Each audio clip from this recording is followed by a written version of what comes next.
Members of the company, this is your Places call. Places, please. Places for the top of the podcast. Places, please.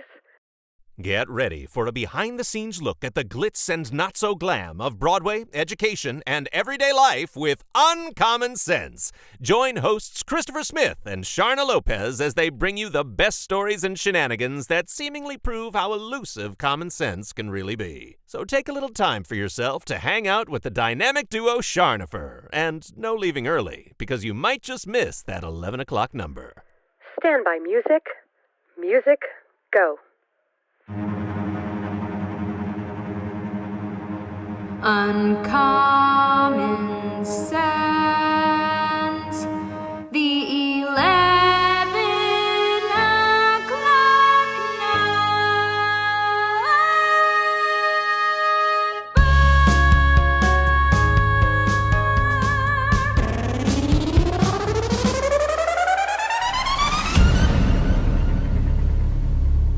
And we are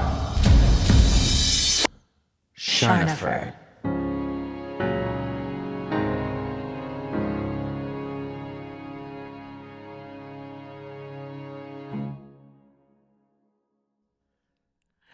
And we're back. We just did our count-in with ourselves. No one else can see it. We thought that was fun. We did a 5, 4, 3, 2, 1.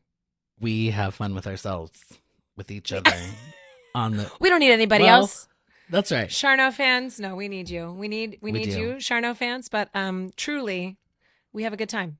Whether you're listening or watching or not, we still have a good time. We do. And today's going to be fun. We kind of just got this topic relatively. Sharna, my hydro flask matches my shirt. And it matches my nails. And your nails. We're winning. Dang. It's like the light teal day. It's the Tiffany blue moment in life. Oh, Tiffany blue. Great. Mm-hmm.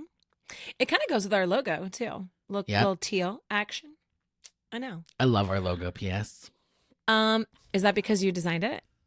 Maybe, but I still like it. Some things I design, I think it's amazing. Incorrect. If you haven't paid attention to it, you know what I will say, Christopher? I do love the logo, too. I do love the logo as well. But it's attention grabbing, which I love. Like if you're on Spotify and you're going through, it's like super clear. It's like, what's this? Like the turquoise and the purple stands out. I love it. Oh, fun fact, Sharna. We when we first started, because there's so many Uncommon Sense type podcasts. So if you just type in Uncommon Sense, it was hard to find us. Okay. But I did it the other day. I just typed in Uncommon Sense podcast on Spotify and Apple, and we came up as one of the options.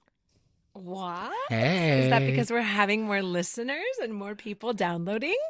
And Thank you, Charno fans. Thank you, Charno fans. Anyway, so today's episode may be a little wandery, but it's going to be under the kind of umbrella topic of like self-awareness, other people, aware of other people, social norms, social cues, etc. Oh, we kind of we are good choice. Careful, friend. It is a little bit of I like wandery. Is wandery a word? Wandery. It may wander, but I think we do have sort of the idea, the topic, and I have a feeling. No, I shouldn't say that. I know that it is going to lead us into down to some other conversation. Yeah, exactly. Which I kind of like. And for those of you who hopefully you're not jumping into this random episode. Hopefully you've listened to other ones, but that's kind of how we roll here. I love a good, here's our topic, but we're going to take 19 side roads along the way. And talk about Del Taco. Because I love Del Taco. As one does. Yes. So, Sharna, you were mentioning, right? Does sound good. You were mentioning that you wanted to talk, and let's just jump off with it. You wanted to talk about Costco specifically. Okay. And people at Costco. I'm going to be transparent in that Christopher, he we were going to record today and we're like, oh, we'll think of a topic. We could literally talk about anything, but he shot this over my way. And the second I read it, I was like, oh, we need 8 minutes for Costco because what is it? Okay, Christopher, what is it about Costco? Now, I go to Ralph's I go to Target. And maybe there's the occasional human that's like not aware of that they're blocking the aisle or they're whatever it may be. Mm-hmm. The second you set foot and you flash your card at the Costco, something happens to humans where they no longer understand the rules of like cart courtesy and or I don't know, human being rules. Like Costco They is regress a second in to Disneyland. Disneyland and Costco. What is it, my friends? If someone has an answer for me, I would love to know because I actually would love to do a social experiment where I just go into Costco and I stand and I people watch because I've done people that. be crazy in Costco. I don't know what the deal is. Friends, and listeners around the world, if there is a sample at Costco, okay? I'm just going to put this out there. You do not need to block 9 lanes of Costco to get the that sample of No. the cheese wheel or whatever the heck we're having, okay? If the guy at the sample place is like, hey, it's going to be 6 minutes to cook up my chimichangas, please do a loop. Please do a loop, okay? Please pick up some other items along your way and return to... Please do not block said aisle for 6 minutes while you're waiting to be first in line for the chimichanga sample. I clearly feel very strongly about this. Oh my Yes, gosh. and you should because that's so true. And it's like, okay, so I think there's many layers and facets to the Costco brain drain, as I'm going to call it. It's a thing. Yeah.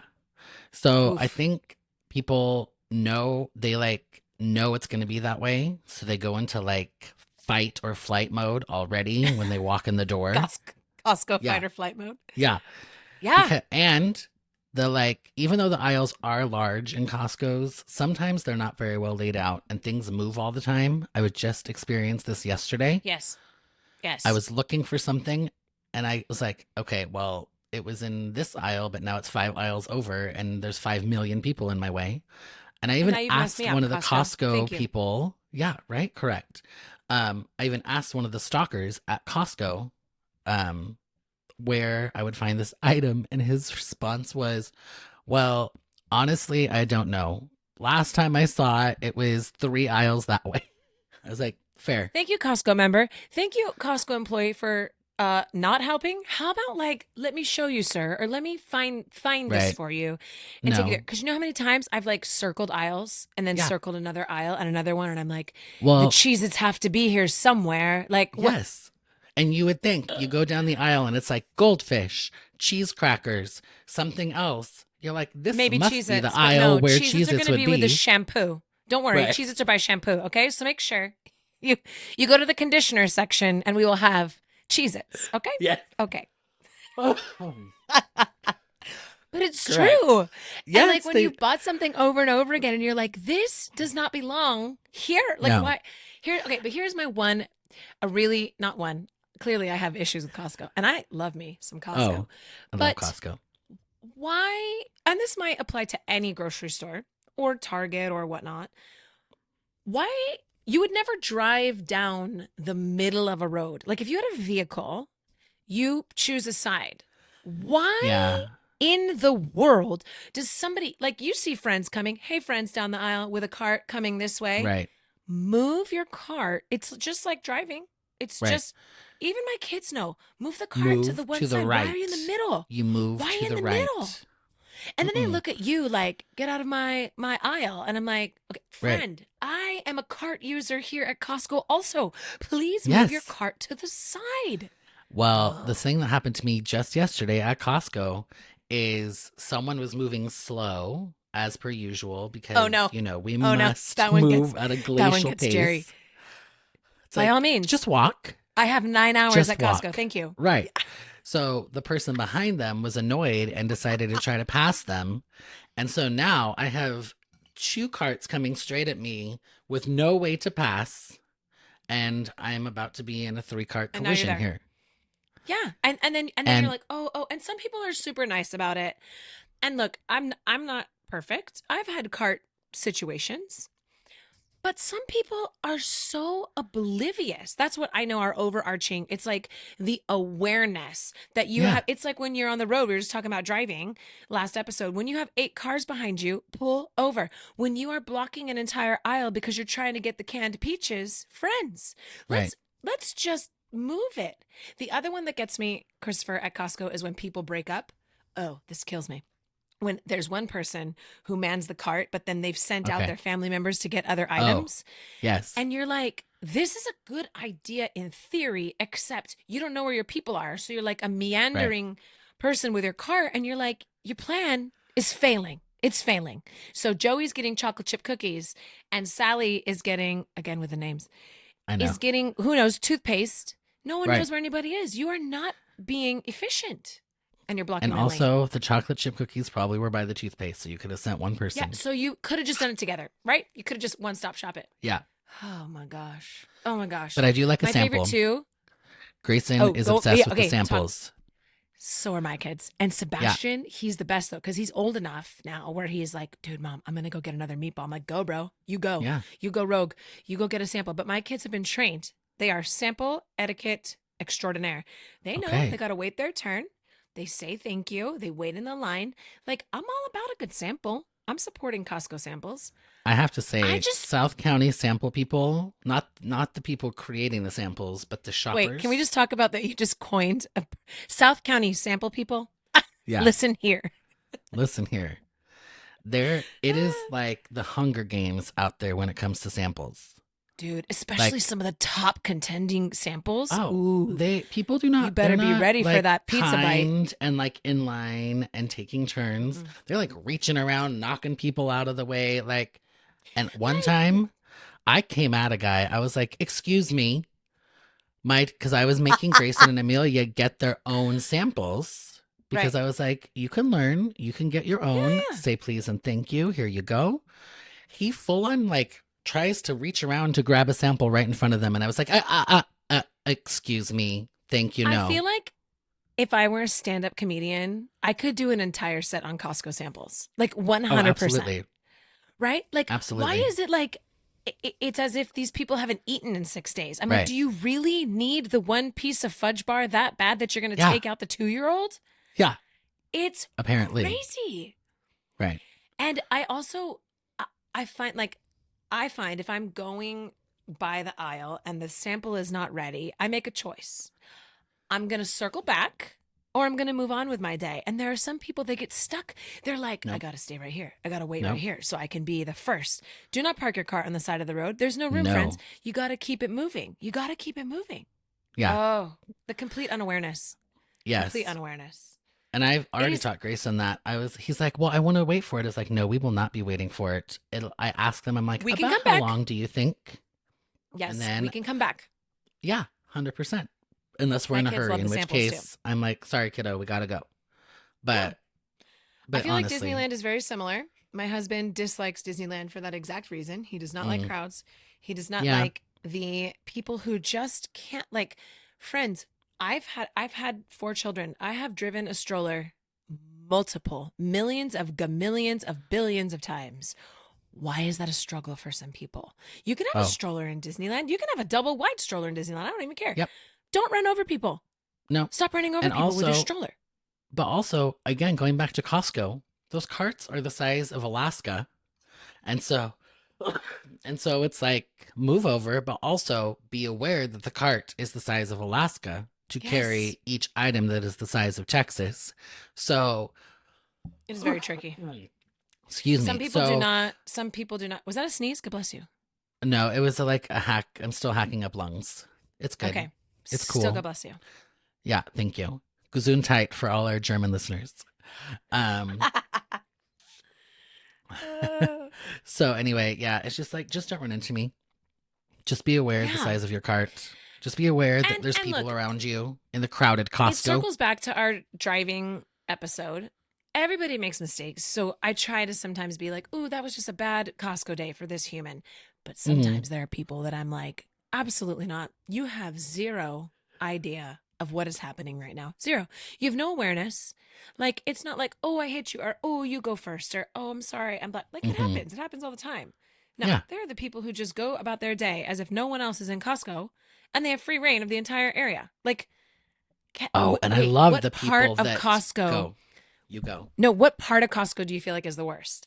Like, you have the frozen area, you have the alcohol, you have the I'm food gonna like with the say chicken nuggets probably and the the frozen dairy. area because that's where most of the food is. Yes, it's the Um, worst. yeah, and that's And where then they they leave also their do the cart in the samples. middle, and then Yeah. they come over to open the And door. they're It's like looking move through your the doors cart. and like, no. Thing. It's a thing. And then this is what I was gonna say is they're going down, cruising at a decent speed down the aisle, and then they're like, "Er, beep beep. They just full on like start backing Yep. up, and it's like, hello, Yep. I'm literally right behind you. Okay, wait. Literally I have a question right for you. behind you. So you know me. Well, I try to be. I always want to be a solution. You try to be a finder, courteous problem human. solver. I mean, I feel like I am most of the time. But here's the deal. I want to be the solution finder. So I've thought this several times in Costco. I'm like, what if Costco had arrows? Mm. And that was the way that you went down that aisle. So there was never a this, right? So if you Yeah. were going to go down the aisle with a cereal, you had to only go one way.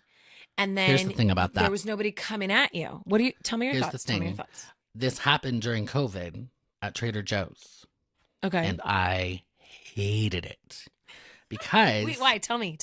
because I would be going down an aisle and I would be like over here in the store, and it's like a one-way loop to go over around the whole thing because they didn't want people crossing.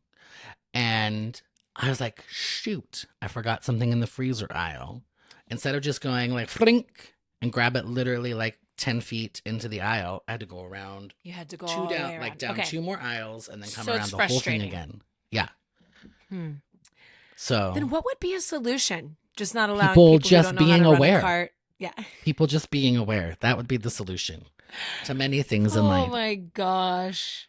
Be aware that Oh. you shouldn't park your cart in the middle of the aisle and take 50 years And it's to come back Disneyland to too, it. right? Like, Yep. I love Disneyland, and I am aware that there are going to be a lot of people and a lot of things. And I just, I don't know, is awareness not like a universal thing? Like the spatial awareness, or Here's the like when you're thing. walking so slow and you're taking up the whole lane, like, I got to get around you, friend. And Like, look, I got to I move. understand that some people have health issues and need to move at Sure. a subhuman pace. That's but fine. that's okay. But you know who's not okay? Yeah, just TikTok to the right Just there. move over. Yeah. Yeah. I mean, this morning I went for a hike. I told you. Mhm. And we were out in Crystal Cove State Park, and we were talking about the courteousness or the etiquette, I guess, of mountain bikers. Like, Okay. you're hiking, and there were 3 of us, and we're talking. We're hiking for leisure. We're not trying to like get some crazy workout in. And if a mountain biker is coming super fast, I get it. We're in the way. Like, we're blocking the trail.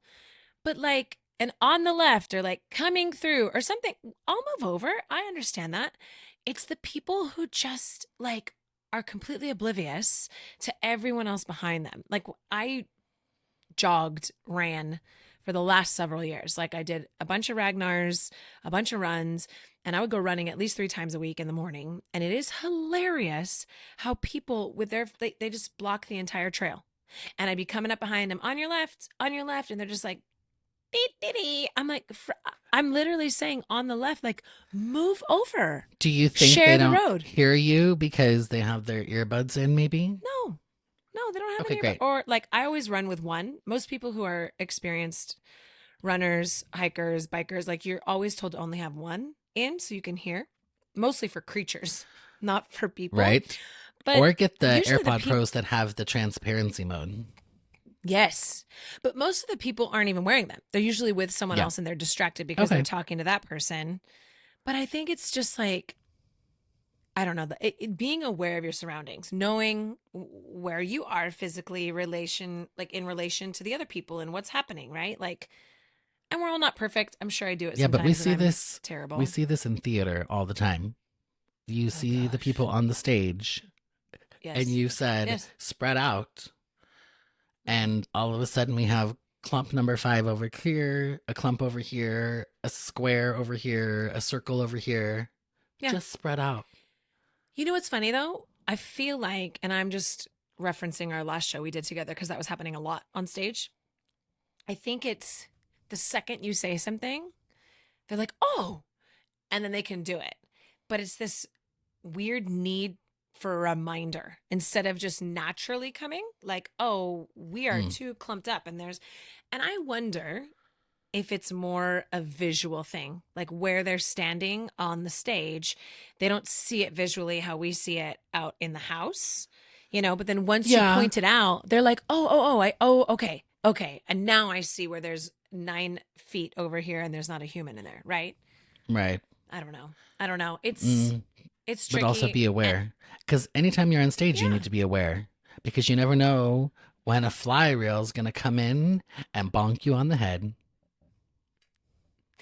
And also be aware of like things going on around you. Like, and again, I know, especially with kids or students, everybody is growing, maturing, learning at a different rate. So some kids can handle a lot more at one time where others cannot, and you want to be understanding of that. But sometimes, it's like, did you not see that this is like things that the kids are just oblivious to sometimes, where you're like, okay, there's a giant hole over here where there could be a lot of people and nobody's standing there. But they don't, I think they're just like in their one track mind. Yeah, tunnel vision, which again is what everybody has. And I think here's one of my theories.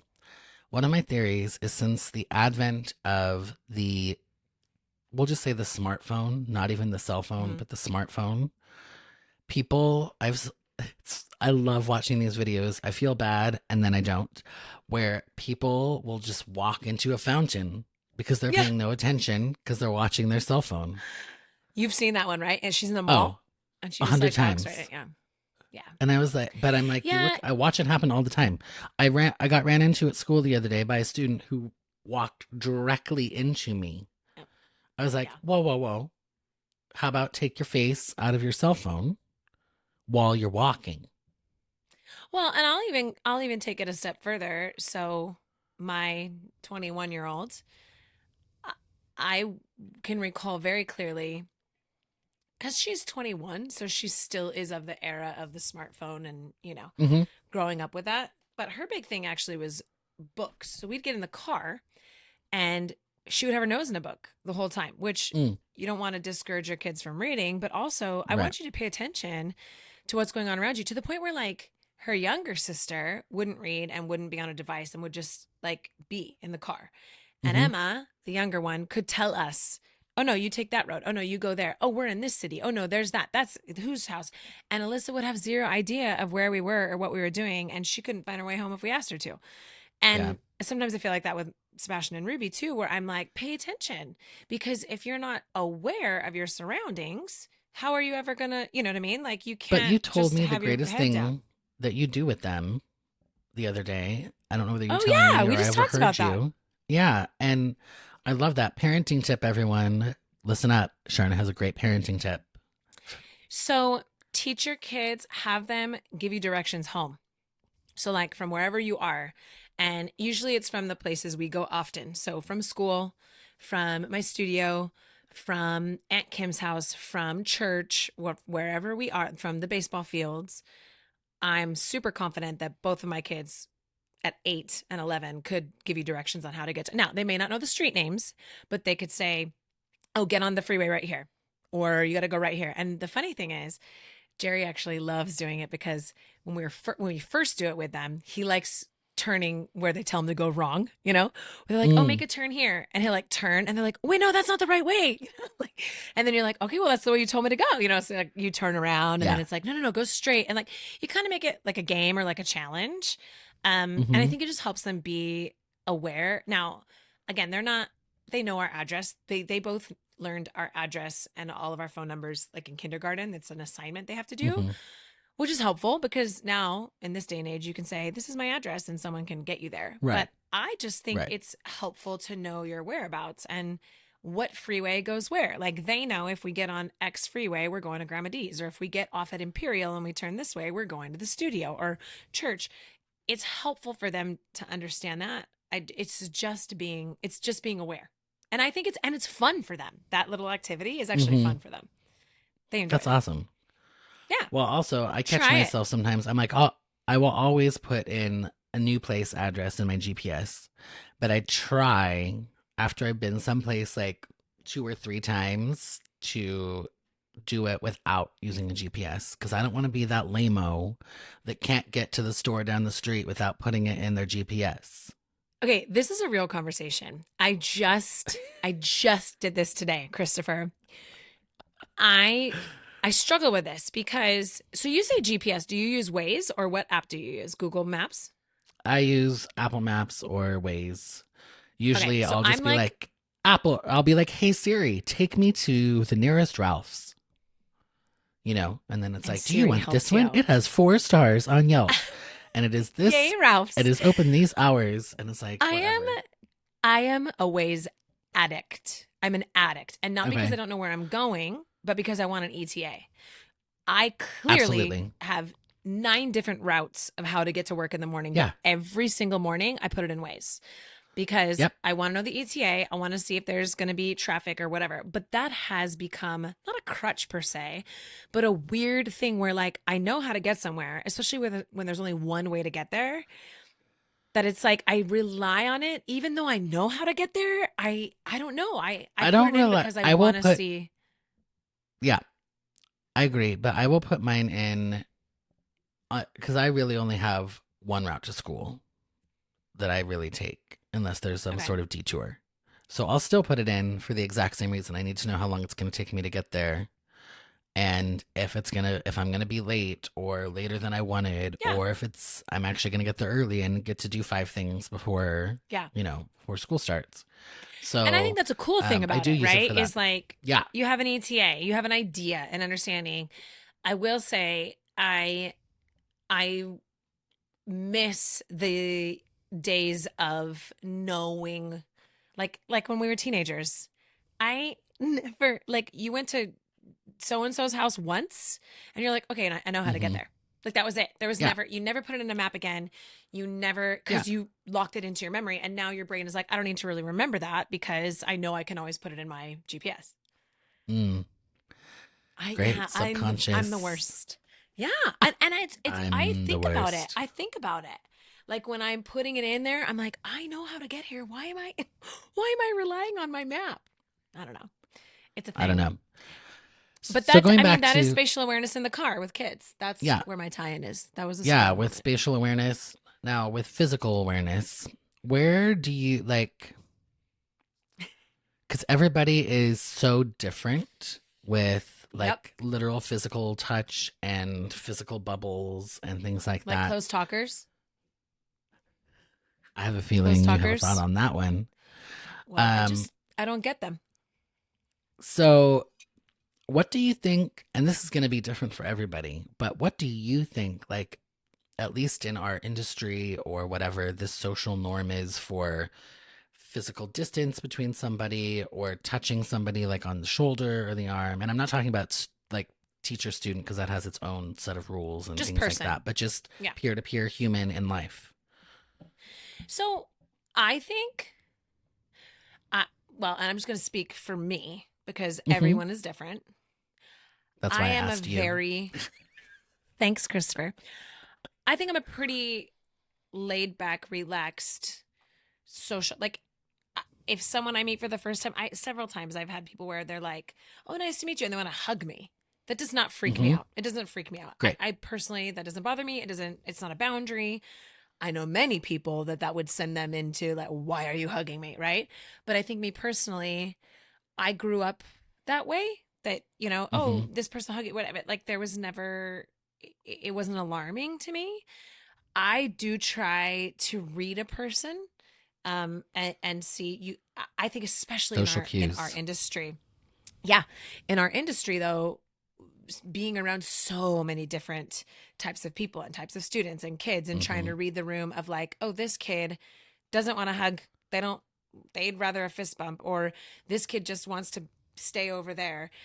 I think I have a pretty good read on it. I will say the one thing that is tricky for me is the close talking. I learned this trick from, I don't know who, a long time ago, I got to hear more but about I this. put my foot out. So like when someone starts to talk close, I like set my foot out in front of me because then they can't walk closer to you. And I'm not worried the person's going to do something to me. It's Right. just uncomfortable at how the proximity, right? And I will sense, I'm also hyper aware of if I'm talking to somebody and I see them take a step back, I'm like, oh, they are uncomfortable with how close I am to them. It doesn't seem close to me, but that's okay. I'm going to read that cue as like, ooh, they don't like how close I am to them. So I'm going to back up a little bit, you know? So you're going to take that cue instead of stepping forward again. Because I've had that happen to me before, where I'm like, I'll just give myself a little bit of distance. That's and how then they're close it comfortable, again. right? Yeah, and then you're like, hold on, and they just keep stepping in. Yeah, yeah. I think the distancing social cues isn't as prominent for me as the like actual like conversation social cue. Like I can't tell you how many times I've been in conversations where I feel like the conversation is done. And then I'm like, oh, so you're staying. Oh, okay. We're cool. Like it's not a natural feeling for some people where it's like, oh, I know. Okay, it's time to go. And that, you know, I feel like that's a hard one because everyone has different communication styles. And so it's like navigating conversations with people can be tricky. And also, what does that mean when it's done? What is the cue that it's done? Like, what are some things? I haven't really thought about it myself. I'm like, how do I end a conversation? We say, but Charnopher out. Because you naturally, Charnopher out. We'll just do that with everybody. Charnopher That's out. the new cue. But I think you're naturally a conversationalist. I think some people, conversations in general are just more awkward or difficult. I don't know. I feel like there's a sense of like a lull. Like we discuss what we were going to discuss. The conversation is now like I can feel it. And I mean, correct me if I'm wrong. Maybe some people are like, Sharna, you don't know how to end a conversation. But I feel like there's like this understanding of it's done now. And some people don't get that. Yeah. And they're just like, but then it's like there. There's times when you're like, let's say you're at the awkward party or something where you're like sort of small talking with people. And then there's lulls. And then you're like, and then it's like, do I just excuse myself and try to carry on with someone else, or do I try to strike up a new topic? Because I personally have struggled with that more than once. I'm like, okay, well, so how about the weather? How's the weather? Yeah, yeah. No, I love do that think shirt that's you're wearing. Tell me more about where you got it. And I think that's true when you're having conversations with old friends, with colleagues, with new people you've never met, things like that. It's, I don't know. I think some people are better at it than others, perhaps. Yeah. Well, that's 100% I don't know what, I don't think there's a rule. I don't think there's a rule. Again, because everyone's so different. Yeah. So I think with that, maybe it's like you just have to give people grace. Because and I think too, understanding that everyone has a different background, understanding. I think I talk a lot. Spoiler alert. What? That is new I'm a talker. information. I always have been. I've always been told that. I know that I am. So like, there are times people, and my sister's like this too. Love you, Kelly. I could get on the phone with Kelly and not say a word and we could have an hour-long conversation, like I'm very similar in that. So I think some people are just, they have fewer words to say. And so maybe then it's different for them to get in and out of a conversation, right? Doesn't make it any better or worse or whatnot. And I think it's like, if you get two people, like I can't imagine a conversation with those people. Like I'm constantly like, brrr, right? But like, having two people that are like very, they don't speak a lot or they're not very verbose and they're just like, like, I don't know how it moves forward. Right. Well, I don't know. It's an energy either. thing too. I usually like just go, okay, nice to meet you, carry on with my day. Or if I know them, it's like, okay, great. Well, I'll see you when I see you. I'll talk to you later. Yeah. And I think, I don't know, as I get older, I actually appreciate that because I think when you're younger, you maybe surround yourself with people who are like you and people who are similar and have similar interests and I think as I've gotten older, it's been a learning lesson, and I think that's actually a positive thing to look at with social cues and learning about how other people function. And my brain works, I'm 10 responses ahead. I'm 10, right? We're over here in the conversation and Sharna's brain's over there, That's an interesting thing, though, because I'm like, are you able to do that and stay present where you are in the conversation? Because it is a task. It is a task for me. So many people particular. I know that work like that, they're always thinking about what they're going to say in response. And I'm like, you didn't even hear what I just said. Oh, 100%. It's a struggle. And it's a struggle that I've learned, especially in my adult life. And it's not, I think sometimes people can have a misconception of it being, my sister is very similar in like, they just want to say what they want to say, but it's actually not that. We want to hear what you have to say, and we do, but I don't want to be like our brains work faster. We're just moving the conversation along a lot quicker. And I think we have to then calm ourselves to be like, okay, hold on. The person that you're having a conversation with is not moving that fast. So you need to breathe, and you need to listen, and you need to let your brain calm itself so you can hear what they're saying. But then, like, with that, what defines a conversation? Because I'm like, for me, a conversation is back and forth. And if you're just talking at me for an hour because you want to download to me all the information that you have, I'm like, if I want to do that, I'll listen to an audiobook or go to a college lecture. That's not a conversation. It's not that I don't want to know. Yeah, I'm like, it's not that I don't want to know what's happening in your life, but I'd like to have room to. But again, it goes back to keep making sure you get to say what you want to say, and that's why I asked how you function with that, because I'm not so much that way. We should have, but Joy. We should have Jerry on the podcast. Very much that way. Yeah, and I can see Joy. We need to have Jerry on the podcast because I think Jerry, he lives it. He is firsthand. I value his input, his opinion. I appreciate so very much our conversations, but if you ask him, I'm sure he would be like, 90% of our conversation is Sharna talking. Yeah. But I will say with that there's something to be said about when people who are people of fewer words, I think what they say, I don't say is more important, but what they do say. But it might have bigger impact. Yes. And I think, again, we'll have Jerry on the podcast, so I don't want to speak for him, but he knows who he married. He knows what he's gotten into. He can tell when Sharna's going to be on a tangent, Sharna's going to ramble. So he'll just make himself his little cocktail, and he'll sit and he'll listen and he'll nod his head. And then when he knows that I've kind of like reached my limit, then he'll interject, right? And then it becomes a conversation. And I think everyone's different. And I think as long as you know, again, I have certain colleagues, you and I are very similar, and we can banter back and forth and talk and change subjects and move. And some people aren't like that, and you got to change your rhythm a bit. Yeah. Cause Joy's not that way. She used to be more that way. But I know she struggles with some other conversationalists in her family that don't really function that way because they're just always thinking about what they want to say and they don't want to forget. They're not something. listening. Yeah. Yeah. And it's not that they're trying to not listen or value what you have to say, but it's just like, and I know so many people like that. They just really want to make sure they say what they want to say. And I'm that way like that much sometimes. And so there's so many times I'll be like, well, the moment's passed. I guess I just like get to say it. Because it'll usually be something funny. And I'm like, oh, well, and you're like, shoot, that would have been funny. And I think too, okay.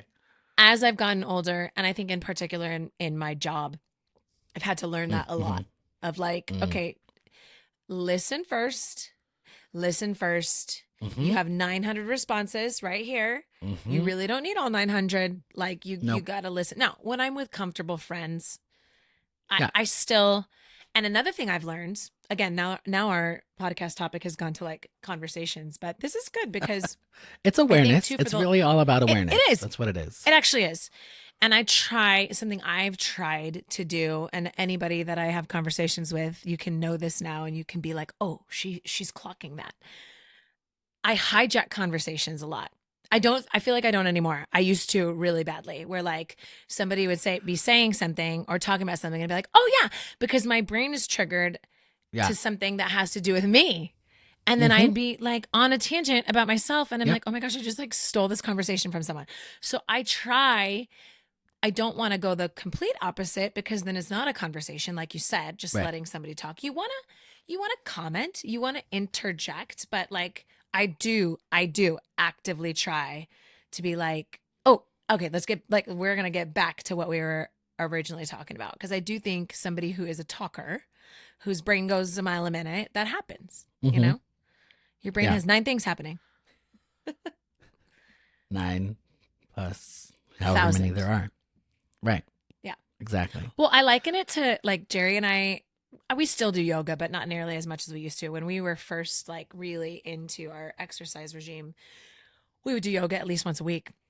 And Jerry, I'm like, I hate yoga. I want to love yoga. I want to so badly love yoga.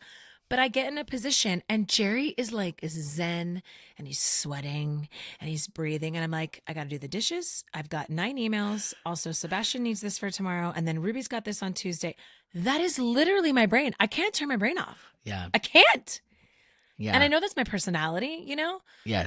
But I think there's lots of people that are like that, where there are. It's not a bad thing. If there are people like me out there, and Christopher, I think you're somewhat like that in our conversations. I'm like in you function a bit. Yeah. I'm in between. Joy is very much like that. She cannot turn off her brain a lot, like at least not voluntarily.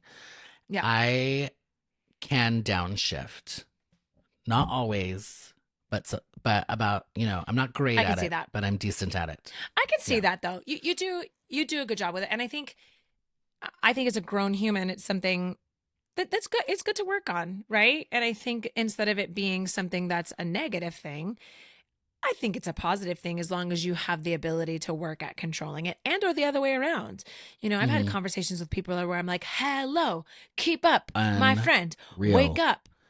Yes.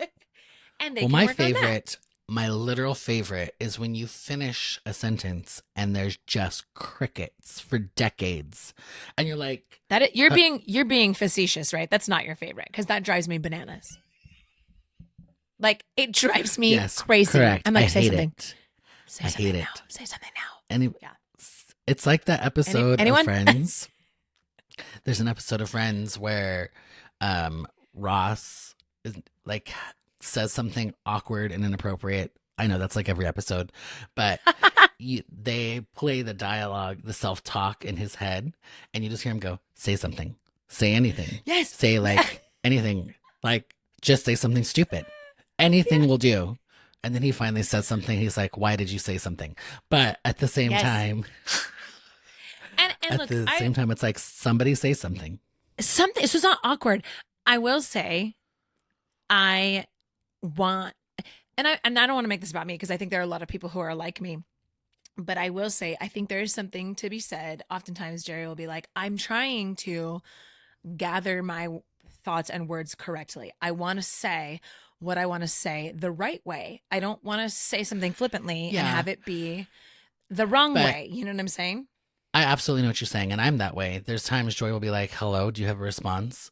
But it's usually when we're having like a serious conversation or trying to figure something out, or it's a sensitive topic. And you're thinking, and I'm like annoyed or something like that. And I'm like, I don't want to say something. Exactly. I'm like, I don't want to say something not the way I actually want to say it. Because if I just I applaud that. Because I'm hot-headed. If I just speak, it's going to come out the way that I'm feeling at that very moment. And it's not really what I mean to say, but it's going to be bad. But I think that's a really great trait, to be honest, even though in the moment it probably drive me nuts. I think it is a good trait, because then you have the self-awareness to be like, shoot, I need to really think about how I'm responding. Right. The awareness, which is our theme. Right. Correct. But that's like that's like for big conversations. And I do the same thing even in a professional front. I don't respond right away necessarily. Definitely don't with emails that are stupid emails, because I'm like, why are you making me email you back 50 times to tell you the same thing I've told you 25 times in person? And why are you making me sit through this hour meeting that could have been a 2-line email? An email. Thank you. But I'm just talking about like conversation, like everyday conversation. I'm like, crickets? Yeah. Crickets? Anybody have anything and I to say? think also that sort of draws people into their friend groups and the people they want to hang out with, That's right? true. So like it depends, like work environment's different, but like the people you choose to hang out with, I don't want to go hang out with a bunch of people who aren't going to have a conversation with me. Like those aren't going to be my people, right? You're going to kind of gravitate toward people who have a little more to offer. Yeah. Dude, awareness. Look, we got a giant episode in about awareness. Social awareness, conversational awareness, Costco/Disney awareness. Just awareness. Which is spatial awareness and Of awareness people that around other you. humans exist. Right? We can all work on it. We're all working on it. Oh, 100%. I have my moments. Don't get me wrong. I'm like, what? What do you want? Love I'm it. busy thinking about my 5 things over here. I'm looking This for is my the real egg world. rolls. Yes. Okay. Oh, yum. Okay. Where are my egg rolls? With the toothpaste? Yeah. Honestly. And then they'll put things that are on special, like at the end of aisles randomly, which works great for me actually in the freezer aisles. But other aisles, it's like, which end of what aisle did you stick it at? Because it's like 3 aisles down, again, Just don't next move to things. the detergent. Move things. And if you're gonna move it, like maybe it's down 2 spots, not in a completely different area of the store. Right. It's Sorry. like, let me go Now put we're it with back the on wicker Costco. furniture. With a seasonal. It's with seasonal. Right. Seasonal. But All right, anyway, Christopher. all right. You want to close this out? Sure. Thanks for joining us, everybody. If you have any questions, reach out to us on Instagram at Charnopher Official. Check out our website, uncommonpod.com, and like and subscribe on YouTube. And Yes, on please. that note, Charnopher out. Out. Oh my gosh, Costco. Oh man, We got a Costco. hashtag Costco in this. 100%. Hashtag Costco. Hashtag Costco. This concludes another episode of Uncommon Sense. If you're ready for more of this fresh, hilarious, and unique perspective on the world of entertainment, education, and life, be sure to subscribe right now to catch every episode. If you gasped, laughed out loud, or even snorted, share the show with your friends and aspiring entertainers because, let's be real, sharing is caring. For more Charnopher, tune in to their witty insights by checking out the website uncommonpod.com or connecting on social media. Tune in next week and get the real insider scoop on another episode of Uncommon Sense.